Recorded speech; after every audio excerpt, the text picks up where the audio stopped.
Every day, so many people across the world lose their loved ones because of incurable diseases or illnesses. It's a moment of complete helplessness. There's nothing you can do about it, especially when even the doctors have already given up. Such is the story of a man named Kanji Yutani. He's a professor at Tokyo University where he works relentlessly all day, every day in order to further strengthen mankind's knowledge of medicine. One day, Professor Kanji meets with a representative from a prominent pharmaceutical company. The representative is taken aback by the professor's grind. He commends his work and reassures the professor that the results of his research will save a great number of patients in the years to come.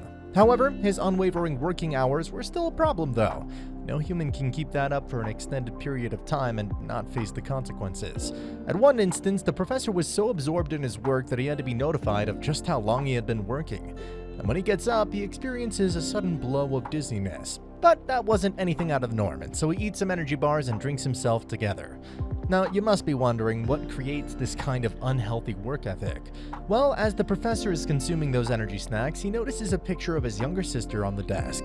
Unfortunately, she died of a brain tumor back when he was still a boy.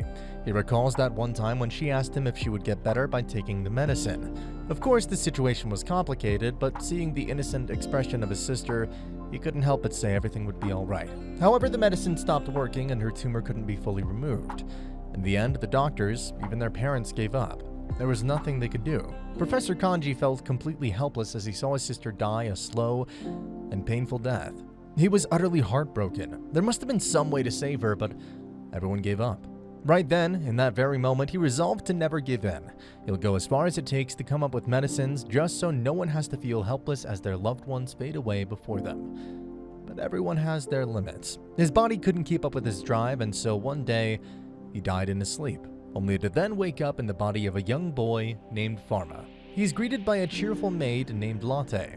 She's happy that he finally woke up, considering how he was, struck by lightning and all, though since Pharma can't recall much, she introduces herself as his maid and then helps him clean himself. That probably came out wrong. I promise there's nothing inappropriate going on in this anime. Anyway, she then notices a peculiar mark on his shoulder. Pharma dismisses it as a burn mark from the lightning, but she's positive that it's the mark of the god of medicine called Panactheos. Following this, she tours him around his own house and explains that he's the son of a court pharmacist named Bruno. His family basically serves as doctors for the royal family. He has an older brother as well as a younger sister. However, what she mentions next catches him off guard. She states that he used to be well versed in the divine arts. He has no idea how to use them, of course, and then sends Latte's head in a loop since the divine arts are what separate the nobles from the commoners. Anyway, once he's alone in his room, he tries visualizing to see if he can use such magic, and apparently he can. In fact, he's quite good at it. Using his knowledge of the periodic table, he has the power to conjure up any element, and thanks to his understanding of biology and chemistry, he can do whatever he wants with that power. Not to mention, he can also use his other hand to eliminate those elements. Maybe too kiki, but definitely a power that cannot be underestimated. Latte is happy he can use his powers again, and later she takes him to the library to see if he can also recall all the medical knowledge he was taught because apparently his father likes to quiz him about it at the dinner table. Pharma looks through the books and, as expected, the medical knowledge of this world is generations behind compared to where he came from. Then, when it's time for dinner, he convinces his father that he's recovered, and so he can start studying with his tutor once again. His tutor's name is Eleanor. She's a beautiful woman who ensures that he's getting proper education with regards to pharmacology and divine arts. Though, unsurprisingly, she notices the change in his personality, but as usual, Pharma blames it on the amnesia. She then decides to skip the pharmacology lessons and go back to the basics of divine arts. She explains that the divine arts comprise 5 major classes: earth, air, fire, water, and none. But none's pretty much a myth since no one in the past 300 years has displayed its use. Pharma asks her about the ability to create and erase every single element, but she replies that no such power exists. Even if it did, that individual would be an enigma, or a monster. Of course, hearing this, Pharma decides not to tell her the fact that he's able to do exactly what she deems impossible. Eleanor then moves on to practical demonstration. She conjures up water using her wand, and then asks Pharma to do the same. Though Pharma not only performs it without saying the incantation, but also unleashes an almost immeasurable amount of water into the sky. This causes her to freak out. She checks his magic capacity, and apparently it has reached infinity. Furthermore, Pharma also seems to possess the divine eye, which can detect any and all illnesses. All of this was too much for Eleanor. The sheer scope of everything Pharma can do basically makes him the incarnation of Panic Theos, or if you can remember, their god of medicine. And she immediately confirms her suspicions by pointing out that Pharma doesn't even have a shadow. Right then, she tears up and runs away. Not the kind of reaction you'd expect from a teacher, but hey, at least she's funny. Also, let's cut her some slack, guys. I mean, imagine one day your student shows up without a shadow. I don't know about you, but I'd be at least uncomfortable. Anyways, Pharma's father later tells him that his tutor has come down with a fever, plus she also wants to retire from tutoring him for some reason. He asks Pharma to bring medicine to her, and after improvising it, he shows up at her place. She wasn't feeling so good, and most importantly, she was terrified of him. Pharma sincerely asks her to be his tutor once again. He may have all this power, but he's still a novice when it comes to understanding of the divine arts. Though if she still chooses to stay away from him, he'll simply excuse himself. Eleanor gives in. Besides, Panic Theos is supposed to be a benevolent entity, and so she had no reason to be scared in the first place. Later, Pharma notices that the household servants are all suffering from one ailment or another, and so he decides to use his eye to help them with their medical problems. Everyone genuinely appreciates this effort. Some servants even start crying. Looks like getting medicine while being a mere servant is a big deal, or so Latte tells him. Pharma realizes that this kind of thinking is wrong. Medicine shouldn't be a privilege, it's a basic human right. And so he makes the decision to find a way to make medicine available and affordable for everyone. There's an emergency meeting where Pharma's father explains that his sister has contracted chickenpox, which is why he should be careful while going close to her. Though Pharma doesn't listen, he uses his medical knowledge from the modern world to create a medicine, sneaks into his sister Blanche's room, and feeds her the medicine. However, since he doesn't want his father to know about his divine eye, he makes Blanche promise to keep this a secret. Their father, Bruno, is surprised to see the miraculous recovery. Following this, Pharma creates a pocket-sized microscope in order to better use the power of his divine eye. Bruno then summons Pharma to join him as he visits Empress Elizabeth herself. Looks like the Empress's health is in a critical state. When they arrive, the royal palace is filled with all sorts of important people.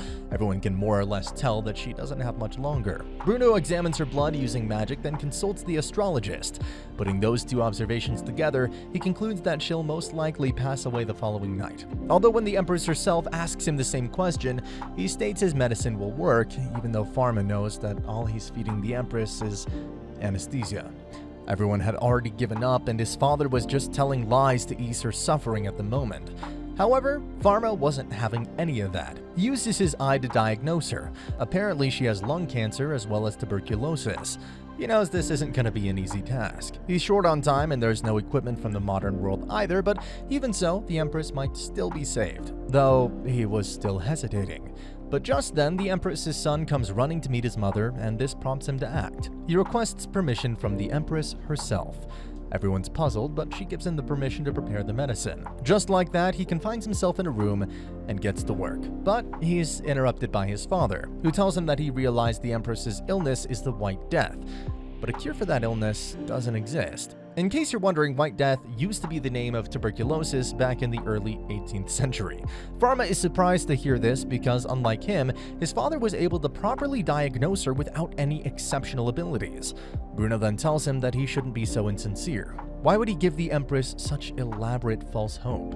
However, Pharma firmly replies that his medicine will work, and he'll have to take it as well since he's also suffering from White Death, although it's in the early stages. Bruno gets aggressive and asks him what he's planning, but Pharma stops his attacks without even using an incantation. This surprises him. He then looks at Pharma's journal and finds a number of medicines he didn't know about before. Pharma explains that he dreamt it all up when he was struck by lightning. Plus, Bruno also notices the mark of Panic Theos on his shoulder. This makes him deduce that his son was blessed with medical revelations by Panic Theos.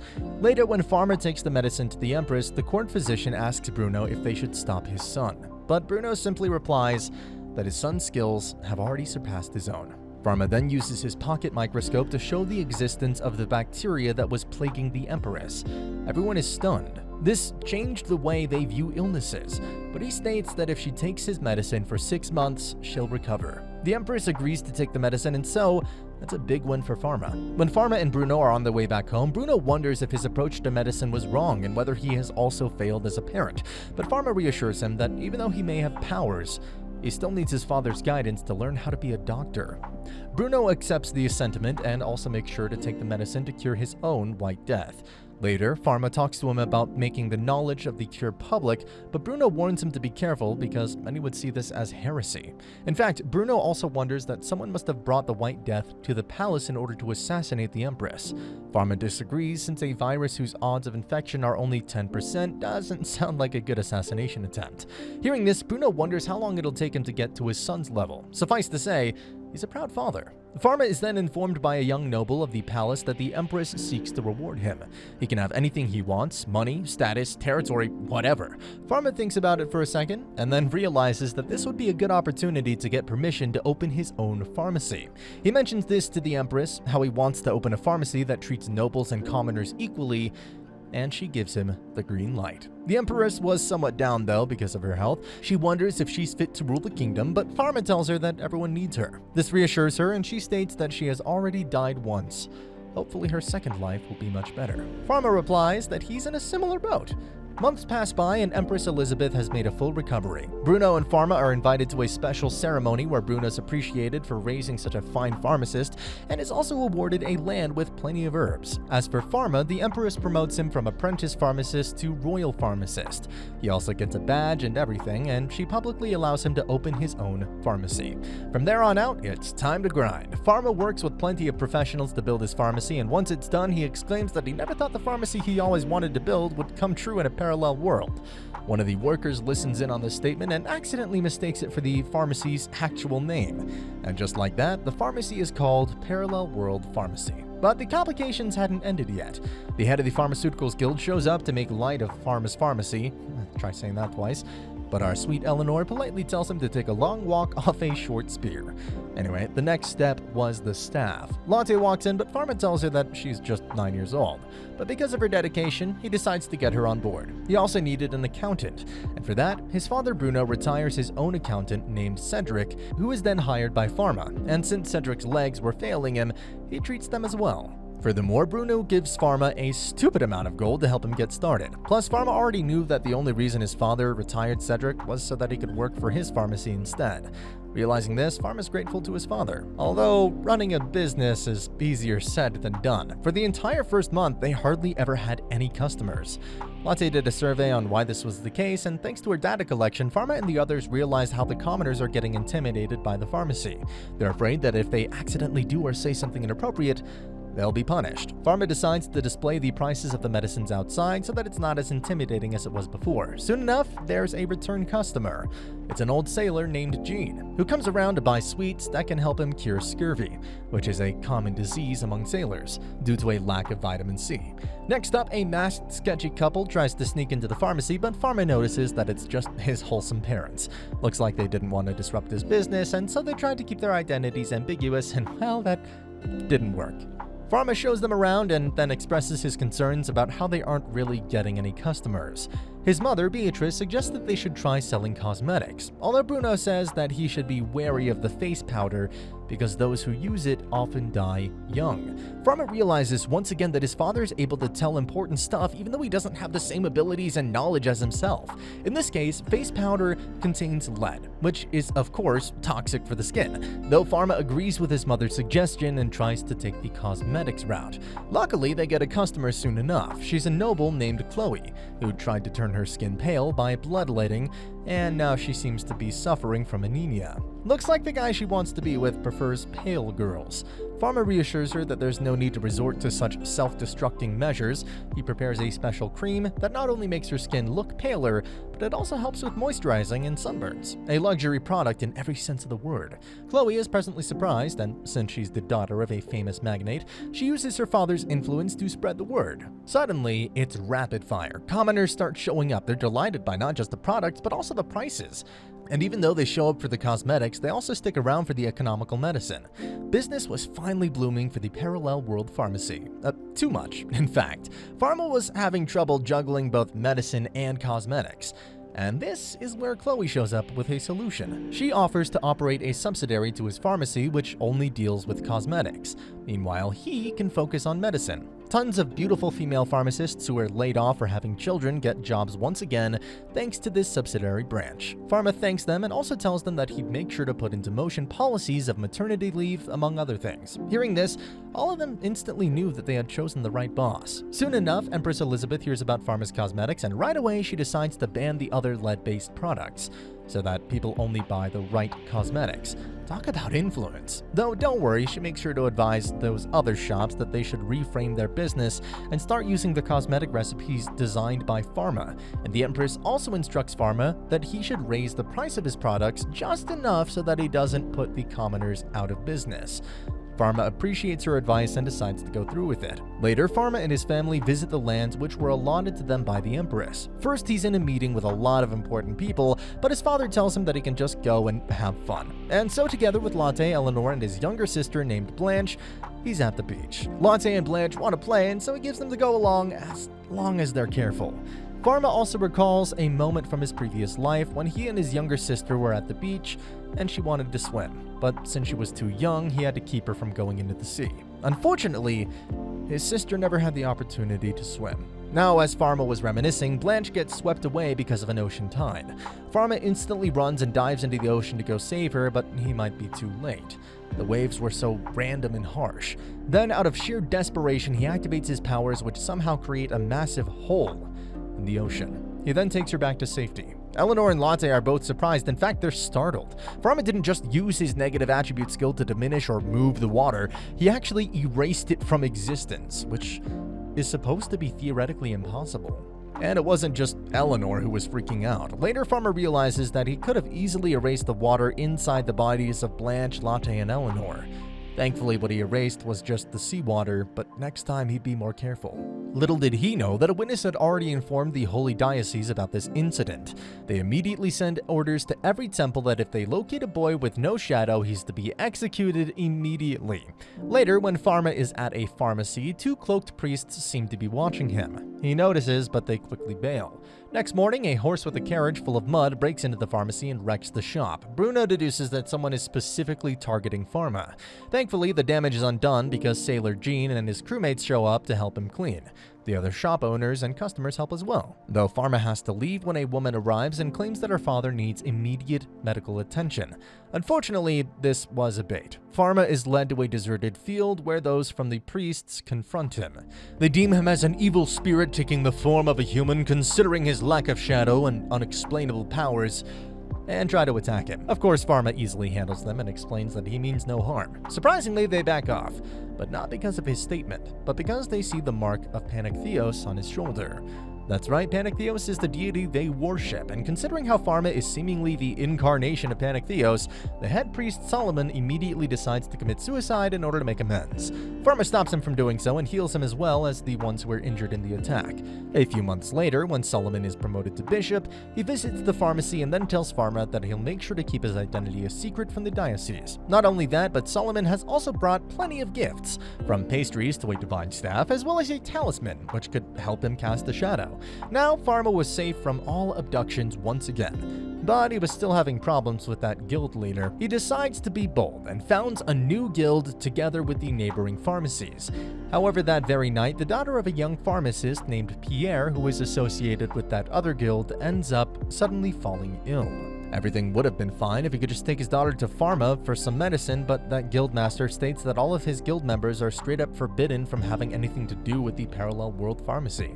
Pierre's anxiety goes through the roof as he struggles to find someone who can help his daughter. Fortunately, Pharma himself invites him into the pharmacy. He diagnoses his daughter with influenza, but gives her proper care as well as affordable medicine. Pierre is moved. He deems Pharma as the very pinnacle of what a pharmacist should hope to be. Now that Guildmaster wasn't taking this very well. He already knows that Pharma has the backing of the Empress and Solomon, and so hearing Pierre tell him that he should learn a thing or two from Pharma, However, the Guildmaster states that one of his children died in the past just because a noble doctor refused to treat him, which is why he'll never trust a noble again. In the end, Pierre's shop is destroyed, and his license is also taken away. Though, of course, Pierre then joins Pharma's new compounding pharmacy guild, and is able to continue working as a pharmacist. He spends some time learning Pharma's techniques and knowledge so that his new pharmacy named Dawn Pharmacy is only stuffed with Pharma's medicine. All in all, Pharma was essentially revolutionizing public health.